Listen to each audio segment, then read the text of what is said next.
Estimadas y estimados colegas, tengo el agrado de compartir con ustedes esta formación de enfermería especialista en oncología.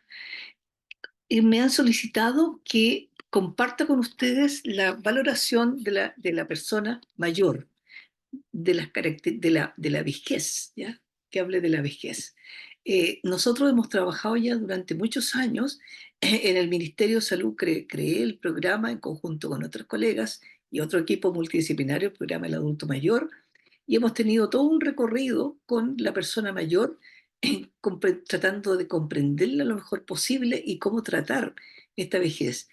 Lo que sí es importante que todo lo que nosotros hacemos es por mantener a la persona autovalente, capaz de valerse por sí mismo, ojalá, hasta el final de la vida. Y ese es como el propósito de todo lo que tenemos, calidad de vida, es mantener la calidad de vida. Y eso será lo que compartiré con ustedes acá. Yo les presentaré eh, eh, los siguientes temas. En primer lugar, las características de la vejez, después la funcionalidad como indicador de salud, la persona mayor frágil, la valoración de la función cognitiva afectiva y cognitiva y la valoración geriátrica integral. Eso es lo que compartiré con ustedes en cápsulas de espero no más de 12 minutos para que no piensen que van a ser clases tan largas. Entonces partiremos inmediatamente con la primera clase, que son las características de la vejez. La vejez tiene algunas características que le son muy propias. En primer lugar, es importante decir que el envejecimiento y la vejez son multidisciplinarios, multifactorial. Por eso que cada vez yo estoy una convencida que, que todos los problemas que abordamos con el adulto mayor los abordamos desde la multidisciplina, ¿ya? Y desde los equipos multidisciplinarios. Ahora, como ven aquí, hay una serie de determinantes, ¿no es cierto?, que influyen en este envejecimiento. En primer lugar, tenemos la genética, ¿no es cierto?, que nos entregan nuestros padres y que también influye en forma importante en cáncer. Esta genética, ¿no es cierto?, nos va a determinar las enfermedades que vamos a tener o lo que nos vamos a tener, por lo tanto nos predispone a tener una enfermedad u otra enfermedad o problema a lo largo de toda nuestra vida.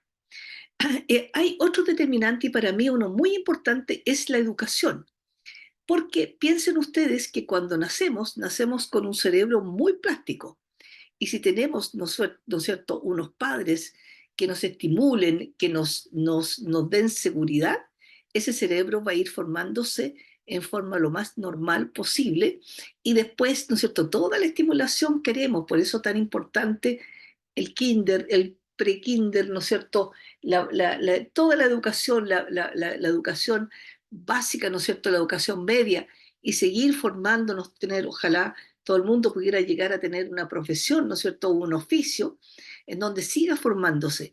Y esa formación, ahí se va formando, ¿no es cierto?, en el cerebro las sinapsis, y esas sinapsis nos harán una reserva cognitiva. Esa reserva cognitiva nos permitirá enfrentar mejor la vejez y nos permitirá enfrentar una vejez más plena, con mayor calidad de vida. Por lo tanto, la educación para mí es un determinante muy importante. Lo mismo en la familia en que nosotros nos criamos, en que hemos nacido, que nos entrega la cultura, que nos entrega todo el amor que nos puede entregar la familia, que nos permite desarrollarnos. Después, cuando somos adultos, nosotros formamos una familia y posteriormente, cuando llegamos a la vejez, muy probablemente tengamos otra familia o quedemos solos, pero lo importante es que tengamos apoyos. La familia va a ser uno de los apoyos importantes, no el único. Esperamos que no sea el único, que la sociedad, ¿no es cierto? Por eso está la gerontología, la sociedad juega un rol muy importante en favorecer los ambientes para que las personas puedan envejecer lo mejor posible. Y dentro de lo social está también, por supuesto, lo económico, los sistemas previsionales, ¿no es cierto?, que hasta hoy día Chile no ha logrado, todavía los políticos no han logrado ponerse de acuerdo en generar un sistema previsional que logre, que entregue buenas pensiones a las personas y que vivan una vida más digna. Hay otros países que sí tienen buenos sistemas y por qué nosotros no podremos tomar alguno de esos sistemas. Eso es la pregunta que uno se hace. Por otro lado, también otro factor importante es la autoestima, todo lo que es la salud mental. Si nosotros no tenemos una buena salud mental, es como difícil que podamos tener un envejecimiento satisfactorio. Por otro lado, ¿no es cierto? Todos los hábitos de vida, cómo nos alimentamos, la cantidad de actividad física que hacemos, cómo utilizamos el tiempo libre, y eso lo aprendemos a lo largo de toda la vida. Y finalmente las enfermedades, la carga de enfermedad, que hoy día, desgraciadamente, en la población mayor es bastante alta en Chile. Ahora, quiero compartir con ustedes esta situación que para mí es como una de las centrales cuando nosotros envejecemos. En este gráfico vemos, ¿no es cierto?, el porcentaje de agua en el cuerpo humano. Podemos observar que ya el bebé al nacimiento pierde un 20%. La persona adulta mantiene un 65% y la persona mayor pierde hasta un 50% del agua. Y pensemos, ¿no es cierto?, que el envejecimiento se va a dar siempre en un equilibrio homeostático, siempre vamos a estar en equilibrio. Y si falta agua, por supuesto que ese equilibrio homeostático se pierde. Y al romperse ese equilibrio homeostático se afectan las enfermedades crónicas, se afectan las compensaciones de glicemia y de otras. Y el mismo proceso, ¿no es cierto?, de la enfermedad de cáncer también, en todo el proceso del tratamiento, ¿no es cierto?, es importante mantener a este adulto mayor en un equilibrio de su homeostasia. Y por ello, ¿no es cierto?, que es tan importante el tema del agua. Ahora, el agua y la grasa, y la grasa abdominal y la grasa, ¿no es cierto? La tendencia es que la grasa se vaya a la parte abdominal, y esa grasa es muy nefasta, porque de las investigaciones que hay produce cortisol, sube la presión arterial, y produce otras toxinas que también favorecen la aparición de artrosis. Por eso que es importante que nosotros trabajemos para hacer que la persona tenga una circunferencia de cintura lo más normal posible. Esta pérdida es debida principalmente a la disminución de agua intracelular en todos los tejidos del organismo, así como a la alteración de la función renal, con una menor capacidad renal para concentrar la orina, es decir, una menor capacidad para ahorrar agua corporal.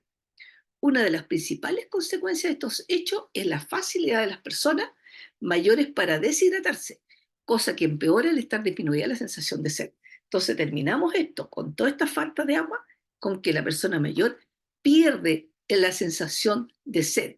Por lo tanto, la indicación que nosotros debemos darle es como le indicamos los fármacos, como se le indica los hábitos, también el que tome agua.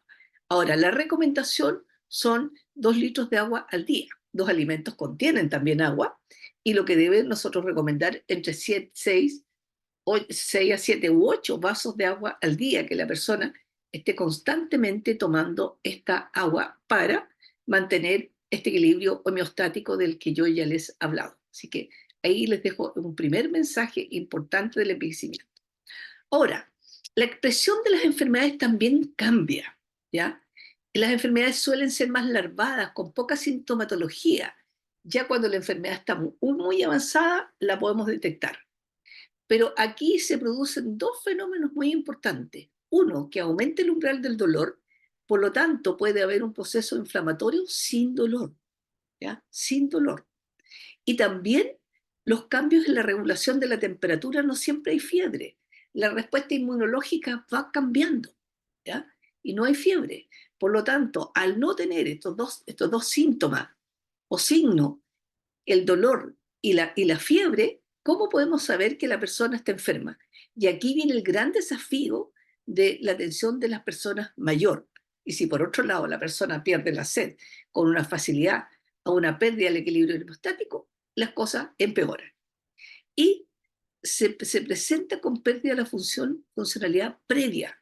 Entonces, esta situación de pérdida de deshidratación va a afectar la funcionalidad, y la va a afectar, ¿no es cierto?, respecto a la funcionalidad previa que tenía. Es decir, una señora, ¿no es cierto?, que cocinaba y que de un día a otro deja de cocinar, ¿no es cierto?, es posible que esté pasando un cuadro infeccioso, una ITU, una neumonía, y no sepamos qué está pasando, pero sí perdió la funcionalidad respecto a la funcionalidad que ella tenía antes, ¿ya?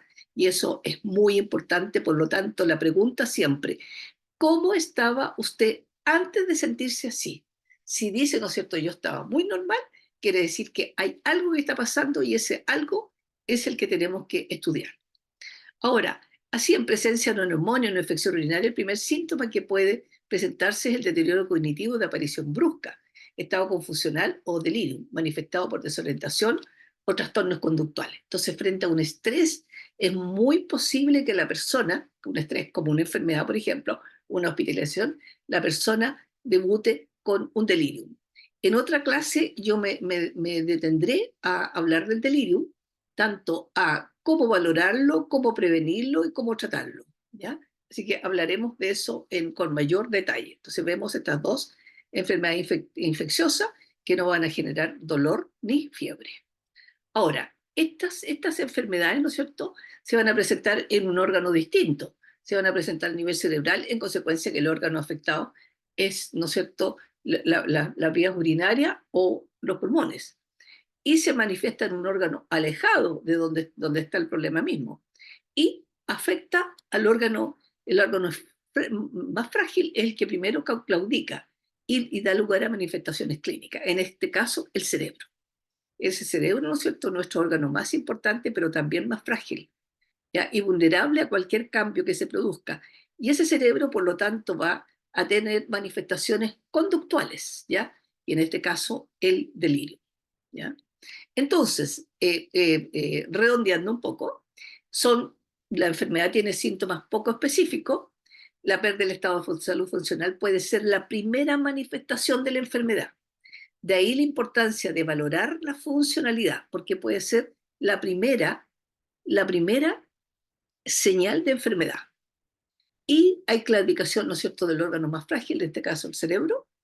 Mientras más se tarda el diagnóstico e inicio del tratamiento, es más difícil volver a la condición basal, tanto en la capacidad del órgano afectado como del estado de salud funcional. Muy importante.